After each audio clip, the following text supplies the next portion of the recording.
Some places hold secrets, secrets better left undisturbed. We travel through the veil between worlds, where ghosts of the past refuse to stay buried. Prepare to witness firsthand the chilling evidence of the paranormal. The story of those who have encountered the other side and the unexplained phenomena that defy logic and reason. Are you ready to face the unknown? Welcome to Milkshakes and Ghosts.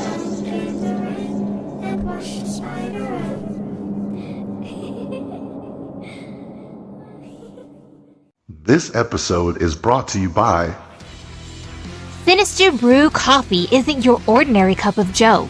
It's a bold, horror-themed, small-batch coffee company owned by veterans who dare to take your taste buds on a dark and delicious journey. From cosmic creations to cryptid-inspired blends, every roast comes with a sinister twist, handcrafted for those who crave something truly unique. It's not just coffee, it's an experience steeped in mystery, macabre storytelling, and flavors that are to die for. Dare to step in the shadows and join the Sinister family at sinisterbrewcoffee.com, where every cup reminds you that the darkness is delicious. March listener tales are finally here. Our favorite type of episode. I love episodes like this. For those of you who don't know already, Listener Tales is our last monthly episode where listeners send in their paranormal and ghostly stories. If you would like your story to be read on air for a listener tale, email our assistant Jack at milkshakesghost@gmail.com. Put Listener Tales in the subject line of your email. And remember, we do this every month, so make sure you write in if you had a spooky encounter with the paranormal. We love reading your spooky stories. It's the best part of our job is when you guys send us the most bone-chilling stories. We sure do.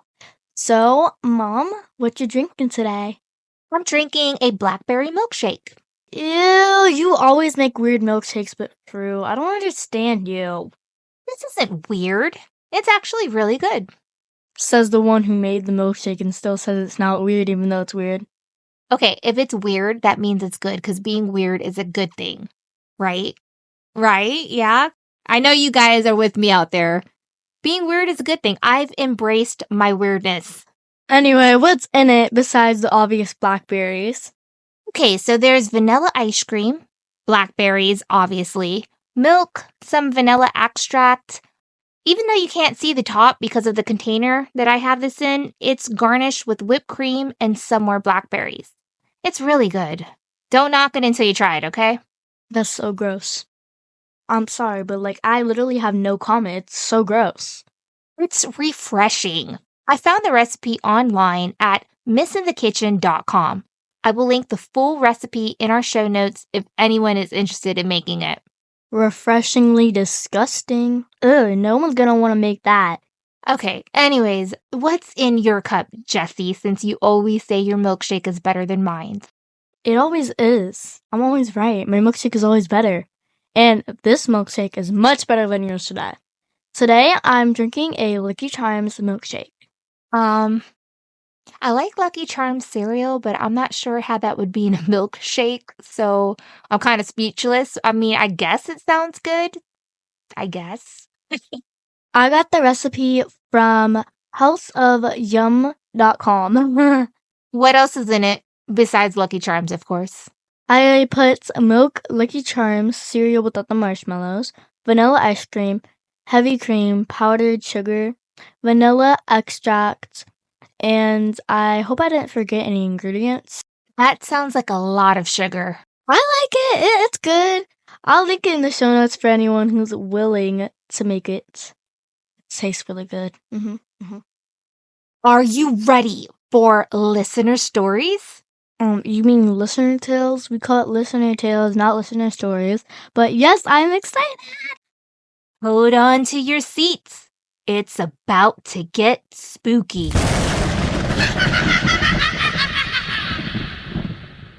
This episode is brought to you by Embrace the enchanting darkness with wicked Salem candles. Spooky, yet delightfully scented. Discover non-toxic, aromatic, long-lasting, clean burn, eco-friendly soy candles in bewitching scents and vibrant colors. Wicked Salem Candles is a healthy alternative for people with allergies or respiratory issues, while also being environmentally friendly due to the renewable nature of soy wax. With these candles, you're not just illuminating your space with a steady glow, you're protecting the environment. These candles are safer and environmentally friendly since they release fewer harmful chemicals into the air when burned. Do you like getting candles with a longer burn time? Well, with Wicked Salem Candles, you'll get just that. These soy candles provide a consistent, unwavering flame, crafted for a lasting brilliance. Wicked Salem candles are more than just candles. They offer a curated collection of spooky treasures. Discover bewitching room sprays, hauntingly beautiful art decor, and spellbinding accessories. Whether you're preparing for Halloween, celebrating the fall season, or simply love a touch of the macabre, Wicked Salem Candles has something for you.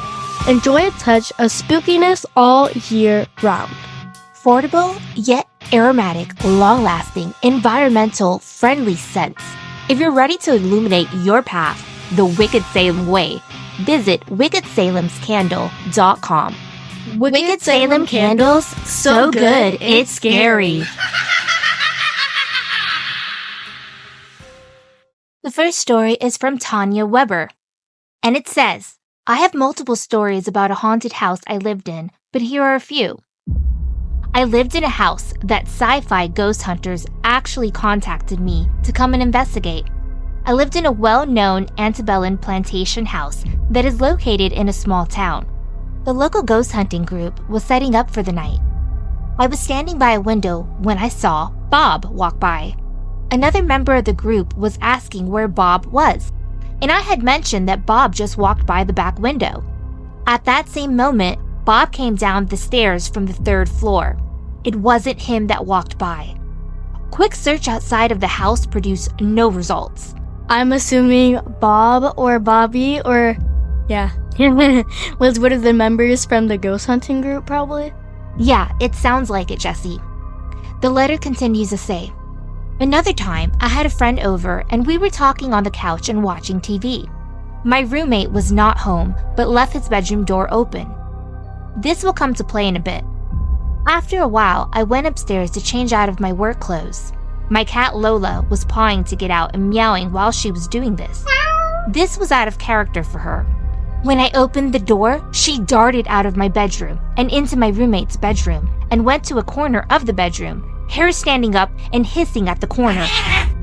When all of a sudden, a shadow figure darted from behind the curtain. Lola took off chasing it, all the while hissing and growling. The only thing that stopped her is that it disappeared through the wall. That's crazy. I would move out of the house, of course, and burn the house down. Move to a different country, move to a different state. If you got any kids, throw them away. That makes no sense. Okay, so in a separate letter, Tawny wrote back and said, Hi, it's me again. I did a Google search on the property, and they do have it on a website for the town as being haunted, so I will put it out there. Oakland Hall Plantation. It is a private home and not open for investigations, located in Eaton, Georgia. That's amazing. Thank you so much, Tanya, for writing in and sharing this with us. I'm definitely going to look into it, and we may cover this in a future episode. I think that sounds like a good idea, right, Jesse? Yeah, it does sound like a good idea. Because the house you lived in, Tanya, sounds super spooky. And we love talking about spooky things, obviously, on this podcast.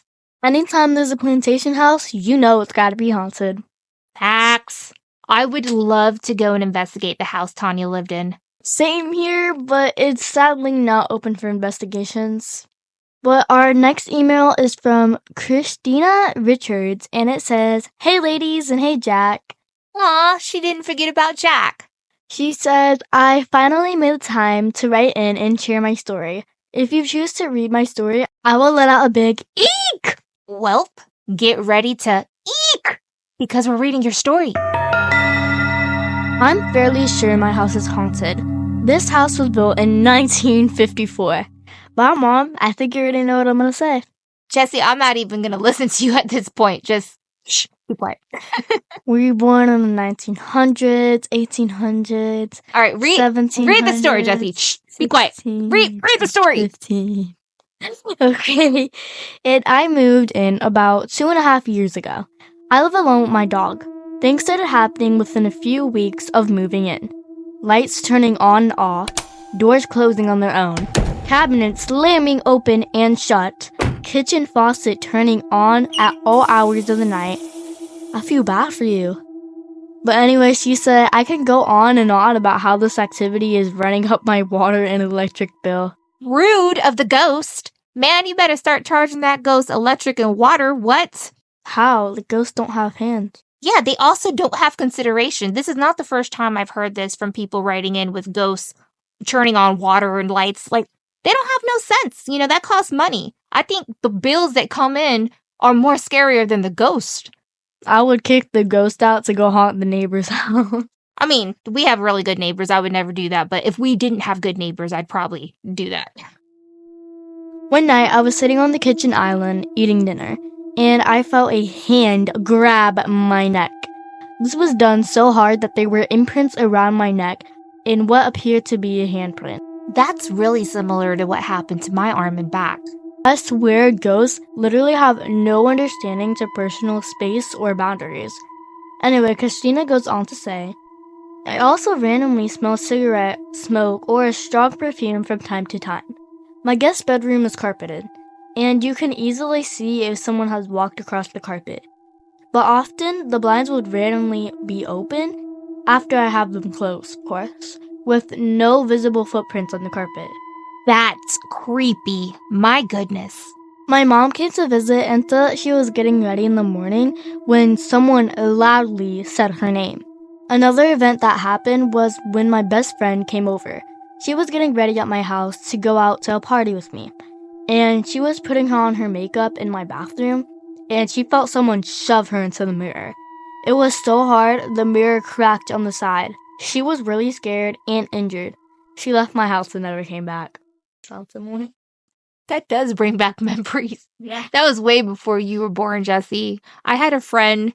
This was another house that my husband and I lived in during the time with our boys. Jesse wasn't born yet. And we were living there. And, you know, there was, I hate to use the term ghost because, you know, I'm a big skeptic, but we used to see things, feel things, hear things, and it wasn't just us. I had a coworker come over after work for a glass of wine, and she looked upstairs and she saw a man wearing a suit with a bowler hat. She was like, "Oh, I didn't know someone else was here, Jenny." And I'm like, "No one else is here." And then she's like, "Who's the man upstairs?" And I knew who she was talking about. And I was just like, "Girl, ignore him." And she was just like, "What? Are you insane?" She left my house. She never came back. And yeah, I guess you could lose friends with ghosts in your home. Ghosted you dirty. Sure did. Anyway, she said today, right before I wrote this email, my AirPod case randomly flew off my nightstand as I was laying in my bed on my computer. Maybe the ghost just wanted to listen to some music and they couldn't open the case. Maybe they got mad and raged and threw it across the room. Facts, it'd be like that. I know this sounds kind of ridiculous, but I really wished I had not chose this house as my place of residence. Although I'm renting, I'm locked in a 3-year lease. I'm wondering if anyone has experienced something similar or how they live with it. I don't feel threatened or unsafe, but it's just weird. Keep drinking milkshakes and keeping spooky, ladies. Christina. Christina, thank you so much for writing in. I'm so sorry you're going through this. I want to start off by saying that you're definitely not alone in this. As I was speaking about earlier, I've gone through similar things. I've dealt with the paranormal for a really long time. So for me, it's kind of the norm. And I know that sounds ridiculous, but it is the norm for me. However, anytime a spirit is pushing your friends or putting their hand around your throat, that is a malicious entity. Anytime there's a physical attack, You need to get help from someone who knows how to properly cleanse your home. Someone pushes you, they're done. That ghost is done. They won't be here anymore. They'll be somewhere else. They'll die again. I think ghosts can die again, but that is something. How do you know? I don't know. Maybe I'll ask next time I see one. Anyway, yeah, we did recently go through something.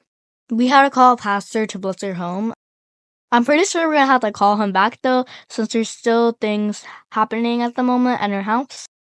Christina, take these attacks that you've been experiencing and your friends very seriously before it escalates. I was in other homes before, and I felt trapped. I had to live with something that I didn't want to live with, and it was on a day-to-day basis. And of course, when you're locked in a lease, you feel trapped. And with me, it was so bad with the paranormal activity that was going on, I felt like my options were limited.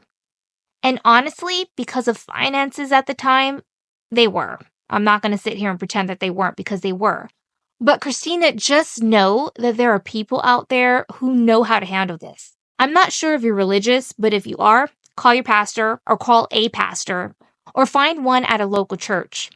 Or you can research paranormal groups in your area that could come out and help. I really hope things get better in your home, Christina. This episode is brought to you by... Tired of the same old coffee routine? Craving a cup of paradise? Introducing Kona Coffee House LV. Bring the magic of Kona Coffee straight to you, wherever you are. Kona Coffee House LV uses only the finest 100% organic Hawaiian Kona coffee beans, made by perfection by Sammy Scrumptious herself. These gluten-free and preservative-free beans are a rare specialty, offering a unique and unforgettable taste experience. No need to wait in line. Kona Coffee House LV is mobile, delivering a taste of paradise. Book Kona Coffee today for corporate events, parties, venues, and so much more. Follow Kona Coffee on Instagram at Kona Coffee House LV for updates on upcoming events. Visit their website at KonaCoPale.com to learn more and schedule your Kona Coffee experience today. Don't miss out on this exclusive opportunity to savor the world's finest coffee. The next letter we have is from Olivia. Hey Jenny, Jesse, Jack, Fancy, Cooper, and Bella. Oh, she included Bella! That's awesome. She says, I managed to remember all of your dogs' names. I'm a huge fan of the two of you, and I'm also a Patreon subscriber. I follow the two of you on all socials. Jesse, I know who this is. I know who this is. Hey, Olivia, how are you? Who is it? I talk to her all the time on DMs. She's really nice, and she is a Patreon subscriber. Thank you so much, Olivia, for being a Patreon member. Shout out. I'm giving you a shout out. We appreciate all of your love and support. Okay, so continuing with Olivia's letter, Olivia writes, I had a grandma who was what some would describe a force of nature. After she passed away, my relatives locked up her home. The house remained untouched for 10 years. The family took my grandmother's death extremely hard. She was a rock to our family. I eventually bought my grandmother's house and started clearing things out because everything was exactly how it was the day she died. The first night my husband and I were in the house, it was very hot. We have 2 daughters. One is 9 and the other is 13. Although it was hot, my girls were curious. They started trying on grandma's fancy robes, jewelry, and wiglets. They rummaged through dressers and trunks on what seemed like a treasure hunt. It was all fun and games until it wasn't. In the middle of the night, my 9-year-old daughter came running into our bedroom, crying and yelling about the woman standing at the end of her bed. When I went with her to check, the temperature was much colder in her room. She cried and pointed to the end of her bed. A woman was standing right there, Mommy, she said as hot tears fell down her face. Let me just add that the beds were the original to the house. My daughter refused to return to that room, so she stayed in our bed that night and many nights to follow.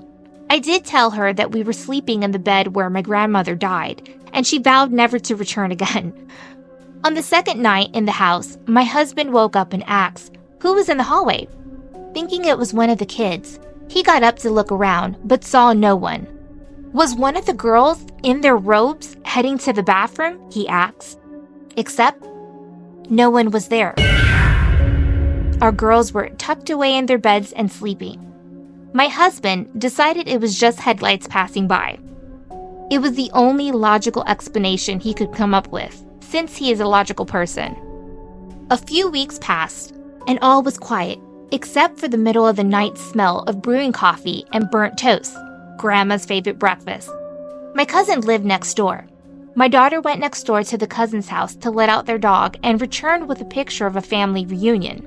She pointed at my grandmother and said, "This is a lady standing at the end of my bed." I need to add to the story that my 9-year-old daughter had never met her grandmother before. I decided to go down to the basement and have a chat with Grandma, telling her that while I loved her presence there, she was scaring the kids. I told her that I loved her and I would take care of the house that she and my grandfather built, and that it was okay for her to move on. After that day, it's been quiet ever since. Thank you, ladies, for all the spooky stories. Keeping spooky, sincerely, Olivia. Thanks for writing in, Olivia. I'm sorry your grandmother passed away. It's really nice that she listened to you after you asked her to stop scaring the children. I think it's wonderful that your grandma was still looking out for your family. I don't think her intent was ever to scare you guys or your youngest. Maybe she came to visit her specifically since she didn't get the chance to meet her before she passed.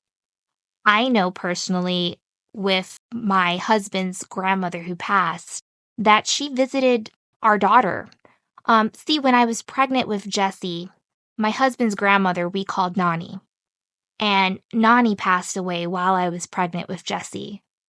And it hurt a lot. I was very close to my husband's grandmother. She was amazing. And when Jessie was born, she never got to be there for her, unfortunately, not in real life. I felt like she was always there in spirit.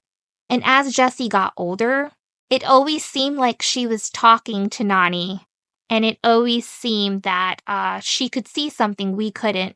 I think she was about almost 2, not 2 quite, but she would grab my husband's grandmother's picture, Nani, that was in her room, and she would just carry it with her everywhere and talk to the picture and talk to something I couldn't see.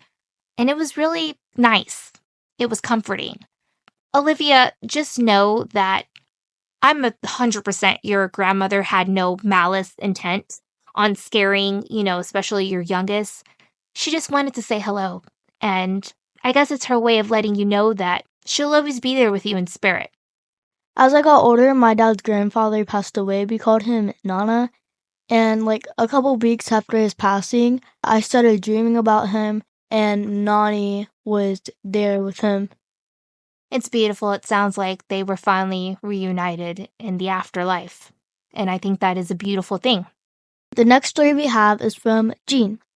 Hi, my name is Jean, and yes, you can use my name. I have a strange but haunted tale from when I was a child. This may sound crazy, but when I was around 5 years old, I seen a ghost Easter bunny. That doesn't sound crazy at all. If anything, I'm intrigued. Jean continues to say, it wasn't Easter or anything. One night, I was sitting in my bedroom, playing with my dolls. I remember getting a creepy feeling like I was being watched. At that very moment, my radio turned on by itself. Can you guess the song that was playing? Somebody's Watching Me. My mouth dropped and I froze in place. I was horrified, but I couldn't move a muscle to scream or run. I teared up as I sat on my bedroom floor, still holding my dolls in my hand. That's when I saw someone or something standing at the doorway. And there it was, a tall figure of a person wearing what looked like to be an old Easter bunny costume. It stood there watching me for about a minute before it turned around and left. That was the first and last time I've ever seen anything like it. But every time I hear that song, I get flashbacks of the apparition of an Easter bunny that stood at my doorway. I'm so glad Jack chose that story for you to read. Because, we are in March and Easter is approaching. I think that was rather perfect. Me too. It's the first time I've ever heard a ghost about Easter. Same, girl. That story was super creepy. Especially about the radio turning on and playing that song, Somebody's Watching Me. I always feel like somebody's watching me, and I got no privacy. Oh. That was the scariest part of the story. You singing that just reminds me of the dogs every time I'm eating. Because every time I'm eating, you see 3 dogs staring at me, watching me intently, waiting for something to drop. This episode is brought to you by Looking for a reputable notary republic at an affordable price? Well, look no further. Mrs. Ashley Lutchman is now taking appointments and accepting new clients. Jesse and I needed some documents to sign for our podcast.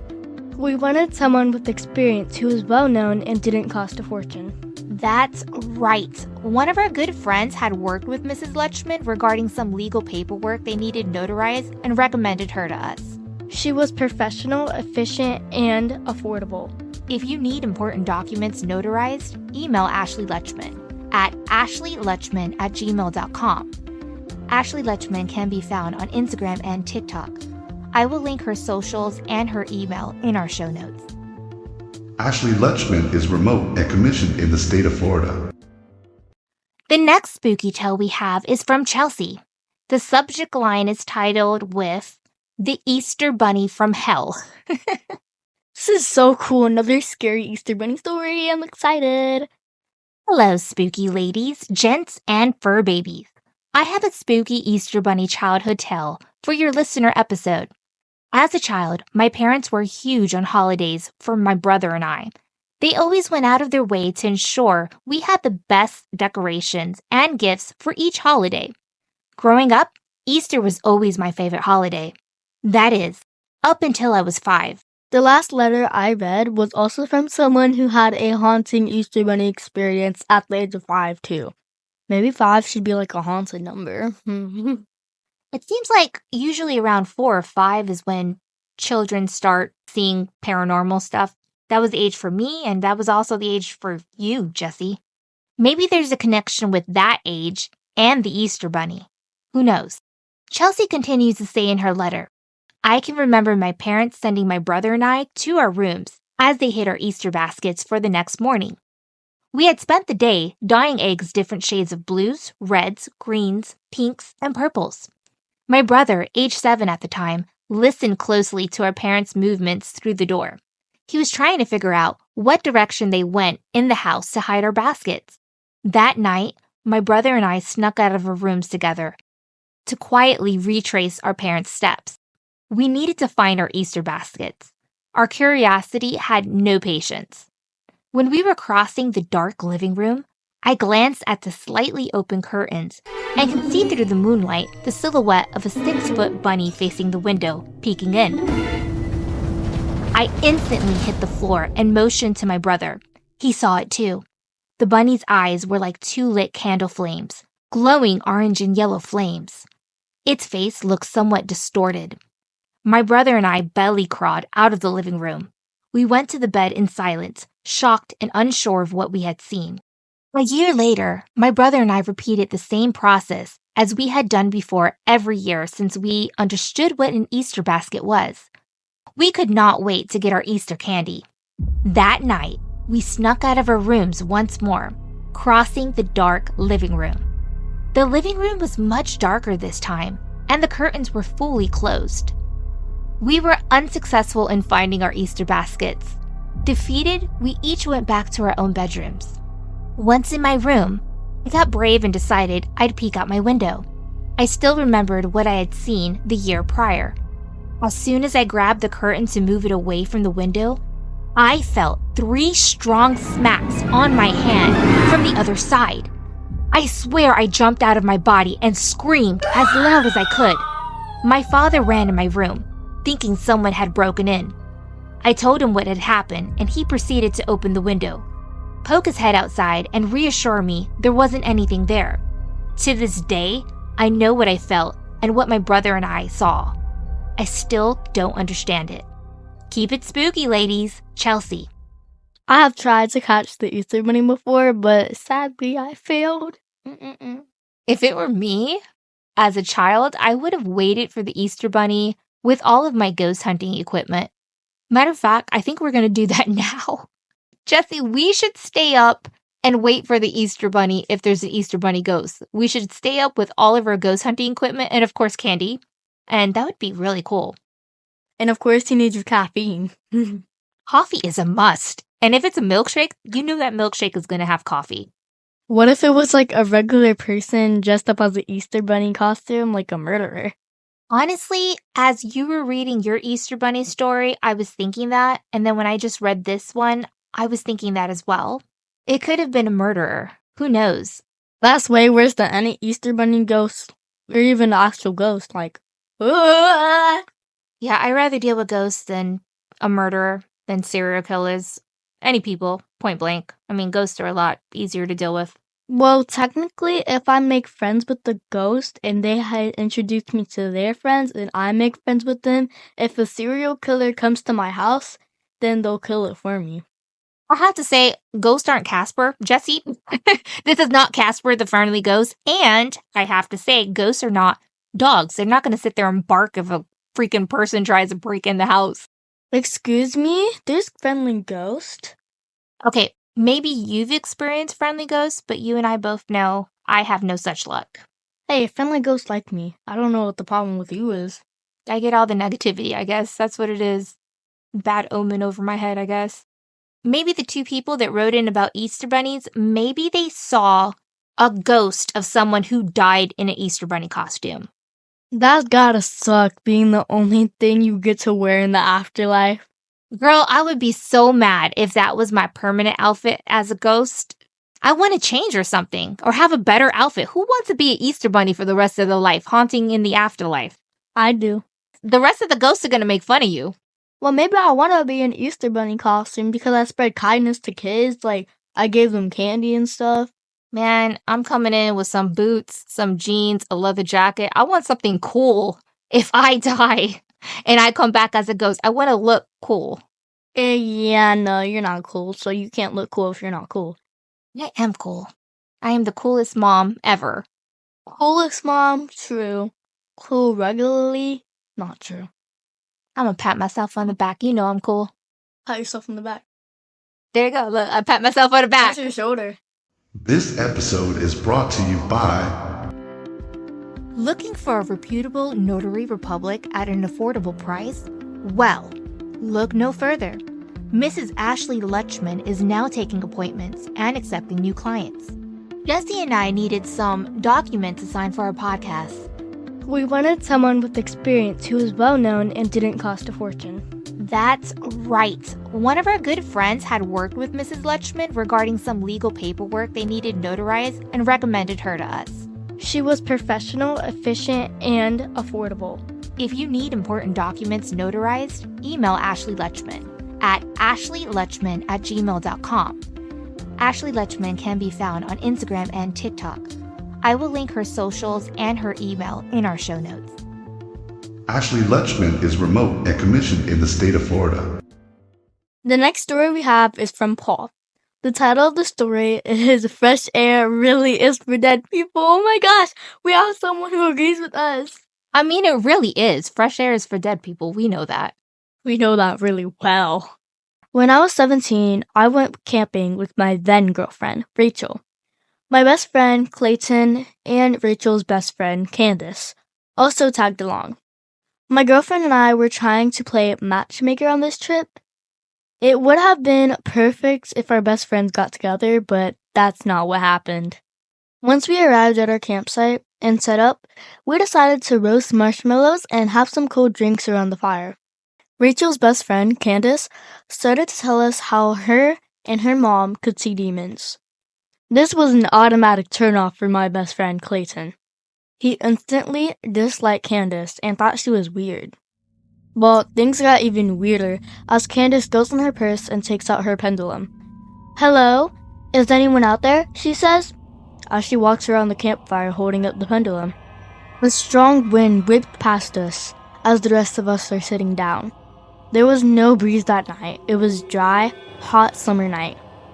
"Speak to me," Candace called out, as her eyes rolled in the back of her head. Okay, that's like no, that I'm out. Throw away the whole friend. I'm gone. I'm gone too. That's it. I would literally just drive off in the car. That's insane. That's very scary. She went into a trance. We can only see the whites in her eyes.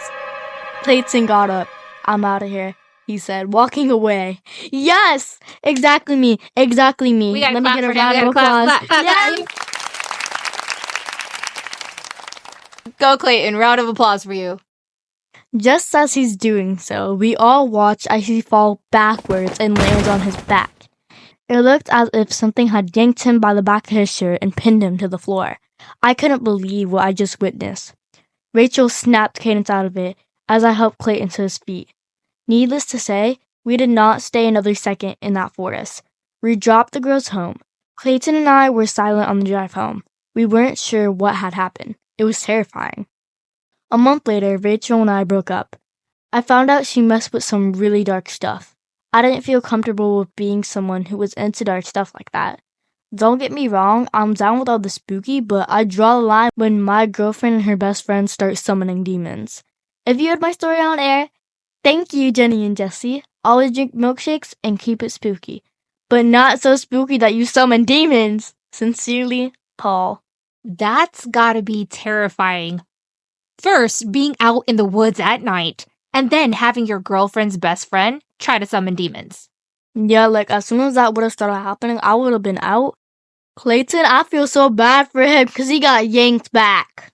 Clayton was just there. You guys were trying to set him up. He probably thought he was gonna, be hanging out with a nice girl, And that's not what happened. He got attacked by demons. Thank you so much, Paul, for writing in. Thank you so much, Paul. That story was absolutely amazing. Well, folks, that's all the time we have. Thanks for tuning in. If you have a spooky story and would like to have it read on air, please write us at milkshakesghost@gmail.com. If you would like to follow our socials, we're on TikTok, Instagram, YouTube, Threads, Twitter, and Patreon. If you would like to become a Patreon member, please visit patreon.com/milkshakesandghosts. I will link it in the show notes along with all of our other socials. Join Patreon for free gifts and cool perks. Let's give a shout out to our awesome, amazing Patreon members. Hey, why? Patreon. Hey, why? Come on and join the trend. Hey, why? Mr.E from Special Delivery Show. Check out the Special Delivery Show. His podcast takes interviews to a whole new level. I'd like to give a shout out to our sponsors, Sinister Brew Coffee, where every sip reminds you that the dark side is delicious. Wicked Salem's Candle, so good, it's scary. Kona Coffee LV, Hawaiian coffee delivering a taste of paradise. ASHLEYLUTCHMAN, a reputable notary republic at an affordable price.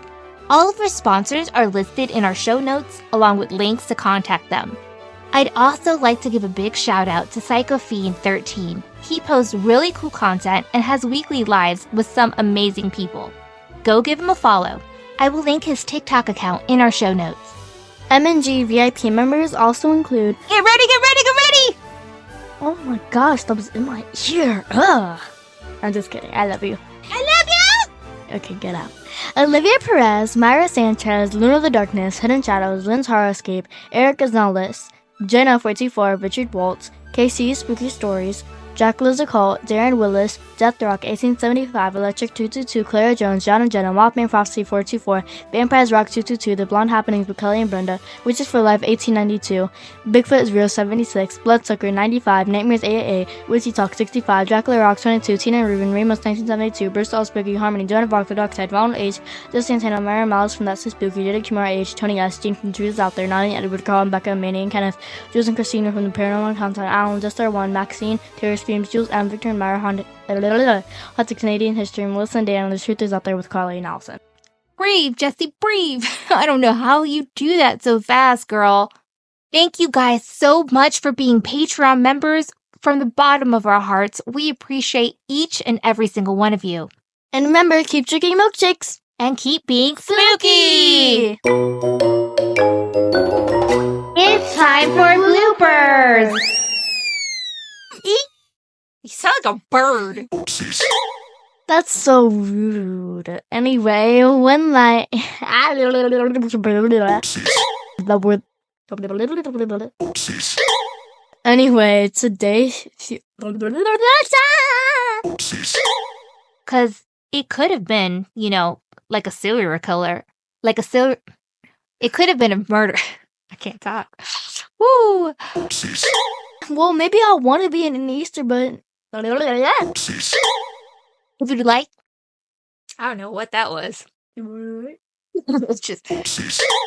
Maybe I am a bird. Fly away. Fly away, Elizabeth. Or maybe I'm a butterfly. But our fur babies. It's okay. It's spooky season, spooky season, spooky season, spooky season, spooky season, spooky season, spooky season, it's spooky season, it's spooky season, spooky season, spooky season, spooky season, spooky season, spooky season, spooky season, spooky season, spooky season, spooky season, spooky season, spooky season, spooky season, spooky season.